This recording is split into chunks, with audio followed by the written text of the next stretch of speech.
Being approached about this movie was a unique experience. I was filming Reacher, and I got a call from my team that Guy Ritchie had a film, and he wanted me to take a look at the script. So I read it over a weekend, and was, this is the kind of movie I think actors dream about doing, and of course working with Guy, it's anybody would say yes. So I'm reading the script, going, I don't know. There was no character attached to it. They just wanted me to read it, and I loved it. I was riveted by the story, and I also couldn't really, get a gauge of like who they were interested, because it could go either way. There was one character that was written like he was huge.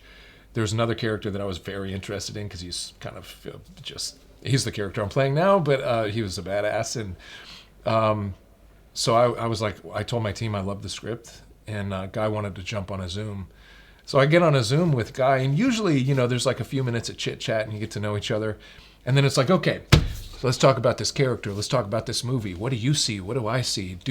Is our vision aligned? And there was none of that. He was like, you look like a barbecue kind of, you love barbecues. You want to have a barbecue with me? And I was like, sure, I'd love to have a barbecue with you, Guy, anytime. He was like, do you want to do the movie? I was like, sure, I'd love to do the movie if you would like for me to do the movie. He was like, great, let's do the movie. I was like, okay. So I called my team and I was like, I think I just got the offer for the movie. I don't know if that was sincere. It seems too easy. But that was it.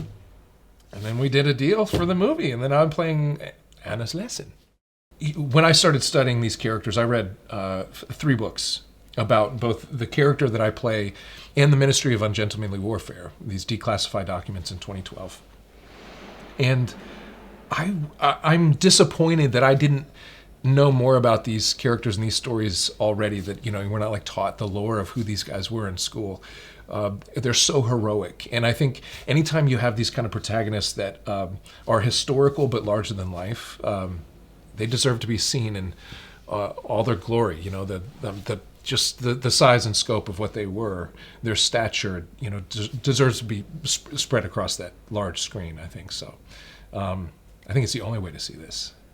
I realized right away Guy's process is this very exciting, organic, let's make sure that we've reimagined the best of what this could be, and if it's similar to what's on the page, great, and if not, even better.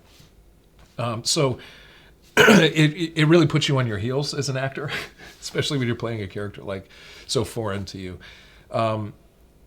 But then you realize tonally, this film is something totally different to Guy, which is why he's so good at what he does. He can put a stylized, personalized fingerprint on something that's just so him. And that's what he did. For us, just right out of the gate, there was sort of a cool factor to everything these characters did, a pace and a rhythm that was very offbeat. If you think you're coming in as like, traditional army, you're running towards the front of the battlefield, like it was anything but that. There was a casual, nonchalant nature to the way these characters moved, and it made it funny. Working with Guy Ritchie is unlike any experience I've ever had, and it's simultaneously the scariest and most exhilarating creative endeavor I've been a part of. I would do it again in a heartbeat. 第二次世界大戦下のイギリスに To neutralize the German U-boats. 非公式の特殊部隊が存在した。 You won't like them. They're all mad. Marvelous.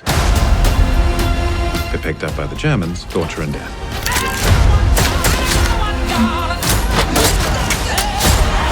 Abort this mission now. Sorry? Can't hear you. Please do.